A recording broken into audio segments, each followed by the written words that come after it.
ازيك يا شباب؟ ايه الاخبار؟ عاملين ايه؟ يا رب تبقوا بخير.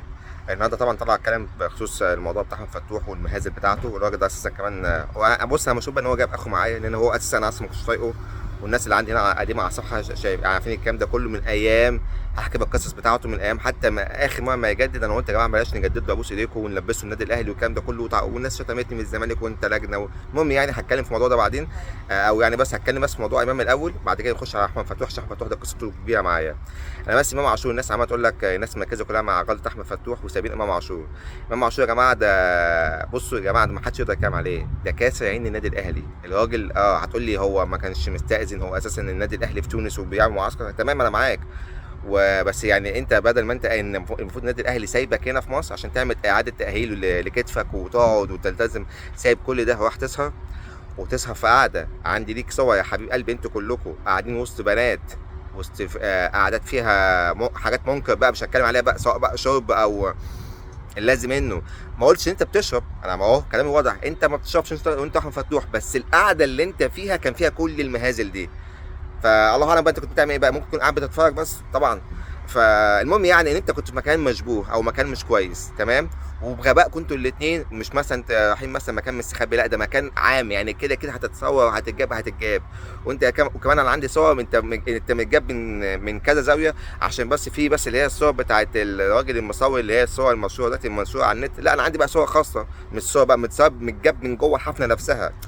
فانت يا جماعه انتوا اتنين اغبى من بعض. وبعدين برضه انا ما هيش اساسا يا امام يعمل اللي يعمله في 60 ده يعني، بس كان ان هو ايه على مبدا النادي الاهلي. عمرنا ما شفنا الهبل ده بيحصل في النادي الاهلي الا بعهد محمود الخطيب. بس ده الموضوع ده اللي بس باختصار شديد جدا، الراجل ده كسر عينيهم فعلا. حتى يعني احنا مثلا هتكلم برضه في النقطه دي اهو، عملنا له عقوبه وي بس ده ما حدش قدر حتى يتكلم عليه. وكمان بيقولوا عمالين ايه، حتى اعلامهم بيتكلم البجح بيتكلم على احمد فتوح وامام معاه في الصوره، بس كله عمل اعمى. يقول لك اصل هو كده كده اصلا واخد اجازه ومش عارف ايه تمام، ما هو ده مصيبه اكبر. المفروض انت واخد اجازه، المفروض انت اساسا مش مع الفريق وواخد اجازه عشان تبقى ايه، تتعافى بسرعه عمال تسخر وتعمل والله اعلم انت بتعمل ايه. فالمهم يعني ده ملخص ان انت هو كسر عينيكم، ما حدش يقدر يتكلم عليه، ما حدش يقدر يعمل له عقوبه. فانا بقول لك النادي الاهلي نازل راح في 60 داهيه بس. وان شاء الله ده بيشجع ان اي حد بعد كده في النادي الاهلي يعمل كده اهو. خلاص بقى ايه دلوقتي امام عاشور وكاسه عينه النادي الاهلي، ده غير طبعا كاسه عين وسام اللي هيمشي وهيفسخ عقده، يا هيمشي بالمبلغ اللي هو عاوزه يا هيفسخ عقده ويمشي. وده برضه هتكلم عليه في فيديو تاني. وبص يا جماعه، يبقى الفيديو ده كده يا جماعه بعد كام كده لما يحصل الموضوع ده، وافتكروا كلامي كالعاده ان انا بحط عليكم يعني كالعاده ان شاء الله. احمد فتوح. احمد فتوح بقى انا يعني انا الراجل ده مش عارف والله العظيم اقول ايه. يا ابني انت مش هقعد اقول لك بقى انت ربنا مديك كل حاجه واداك كذا قرصه ودن وانت ما فيش انت يالا بعيد يالا جبل يالا. والله العظيم اللعيب مش عليك، اللعيب على الزمالك مع احترامي المجلس الاداره الحالي ومع احترامي جون ادوارد، الراجل ده لو ما مشيش محدش يزعل مني. الراجل ده هنبتدي حتى في ايام اول ما طلع خالص في مرتضى منصور لما قال ان هو كان في حفله مع عبد الله جمعه ومحمد صبحي والزناري وبتاع ده كله. واتقال ساعتها ان الحفله دي قديمه، لا ما كانتش قديمه وكانت حفله جديده فعلا والعيال دي كانت بتسهر وي. اديك شفت دلوقتي عبد الله جمعه فين؟ اختفى. الزناي واسمه ده وصبحي المفروض يعني هم يلتزموا شويه. فدي كانت اول لقطه معانا يا فتوح. تاني لقطه لما سبت المعسكر وقلت انا مش راجع غير ما اخلص الحفله. تاني مره. تالت مره ربنا قاسك وعملت الحادثه الشهيره، تسببت ان في اسره فقدت حد عايز عليها، وانت دخلت السجن حوالي شهرين ونص، بس البعيد جبله. وعشان تخرج دفعت فلوس حوالي 20,000 جنيه. ايه يا ابني؟ ايه يا ابني كل ده؟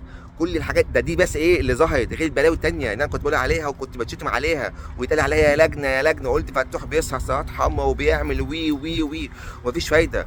وفي الاخر كنت لسه من شهر طالع مع البنت في التلفزيون يعني عماله تقول انا صاحبي امام عاشور، ودلوقتي خلاص الحمد لله اثبتت فعلا الموضوع ده، عارفين ان صاحبك امام عاشور حبيب قلبك الله ينور 100 100. قلت ان انت ربنا هداك وبتنام الساعه 3 بالليل وبتصحى الساعه 12 الظهر. ده كده بقى ده ايه ده كده بعد ما ربنا ما هداه. يا جماعه ده لعيب مش كوره يا جماعه، ده لعيب يا جماعه بيلعب في الماتش في الموسم كله 5 6 ماتشات والموسم كله مصاب. يعني فلوس نادي الزمالك على الارض، الناس نادي الزمالك ما بتثبتش فيها. ما حدش يقول لي لعيب مش لعيب، ما هو لعيب يا جماعه بيعمل ايه؟ بيعمل الموسم كله بيلعب 5 ماتشات وفي ال5 ماتشات بايه مثلا إيه؟ بيجيب لي اهداف بيصنع، ده اخره بيصنع هدف. لا ده يمشي والله العظيم. ده انا بدفع كزمالك بدفع فيه فلوس على الفاضي ولغايه دلوقتي هو مش هيلتزم. بصوا انا بس جبت لكم كده ايه اشهر 4 احداث حصلت مع فتوح في نادي الزمالك. لقطه السهره الشهيره، بعد كده لقطه ولقطه تانية لما كان في ماتش مهم عندنا وعمل عمل فيها مصاب وما لعبش الماتش عشان كان جات له اخباريه ان هو في هيتاخد ناس بالحظ. عارفين ان هو ساعات بيتاخد كده بالحظ كده، ناس بتوع المنشطات. هو قال لك ايه، انا لو لعبت ممكن يتاخد بالصدفه، فمش هلعب خالص وعمل مصاب. ودي فضيحه يا جماعه. احنا عارفين ان هو راجل اقول ايه، بتاع مزاج وبتاع كيف، عشان كده هو على طول مصاب، على طول مصاب. هيجيب صحه منين يا جماعه؟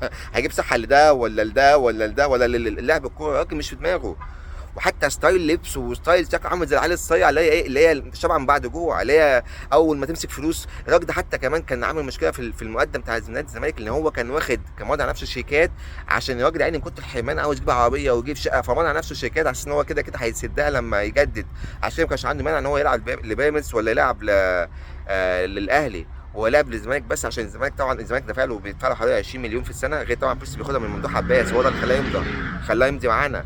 لكن هو لا، هو ولا بباله ومش بيتعظ. ده لعيب لازم يمشي النهارده قبل بكره يا جماعه، ما فيهاش. حققوا طبعا معاه كل حاجه، بس بعد تحقيق، بعد اذنك يا اخ جون ادوارد، بعد اذنكم يا كباتن في مجلس اداره نادي الزمالك محترمين، ده يمشي، ده ما يقعدش.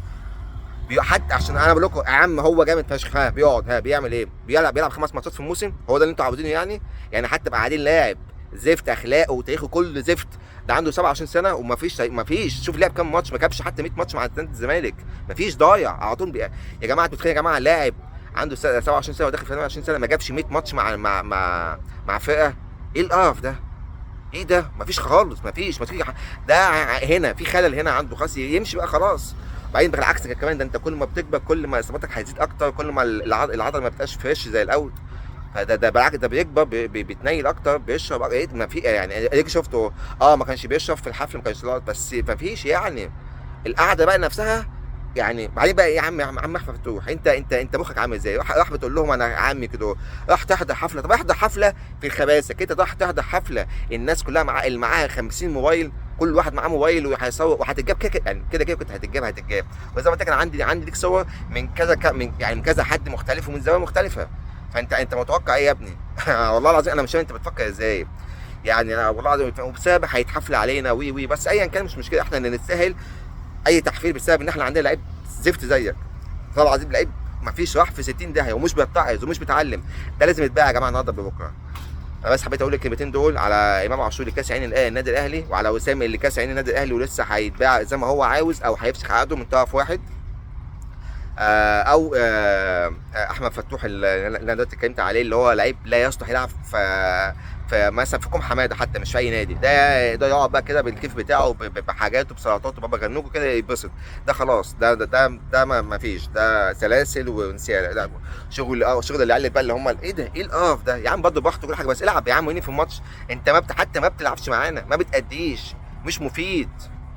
ربنا يرحم منك على خير يا عم، ونتباع ونبيعك، فحتى لو كده بس نخلص منك ومن قرفك. بصراحه لازم ذاك يخلص من القرف ده عشان ربنا يبارك لنا في الفريق.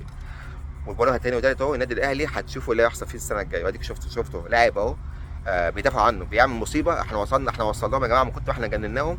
بيدافعوا عن لاعب عامل مصيبه زي امام عاشور، يقول لك اصل هو كده ما كانش عنده معسكر، بيحللوا له حتى الغلط، بيحللوا له الحرام بس. فربنا يسهل لهم ان شاء الله. احمد فتوح يكون في 60 داهيه، ومش عاوزينه الاشكال دي في الفرقه خالص خالص خالص. وعشان تعرف ان انا كنت الحمد لله صح، ولما بقول جماعه معلومه على حد انا بتالف معلومه اللي بقولها. ان زي ما قلت لك انا هتقال عليا معلومه، يعني هقول معلومه غلط في الثانيه في الثالثه، طب خلاص فما داخل الناس هتفقد الثقه فيا. كان الحمد لله بقول حاجه صح على الاهلي وعلى الزمالك. اديك شفته لاعب غلط نادي الزمالك ما برحمش، بطلع على طول اعترض واتكلم. انا ما بطبلش لحد يا باشا، وما عنديش حد اطبل له ومش هطبل لحد. انا حبي لنادي الزمالك فقط، ولا اشخاص ولا حاجه. النهارده ممكن تبقى صاحبي، بكره عملت حاجه غلط هطلع انتقدك، مفيش يا باشا. انا عندي اهم حاجه نادي الزمالك فقط لا غير. ماشي يا جماعه، اشوفكم على خير ان شاء الله، يلا سلام.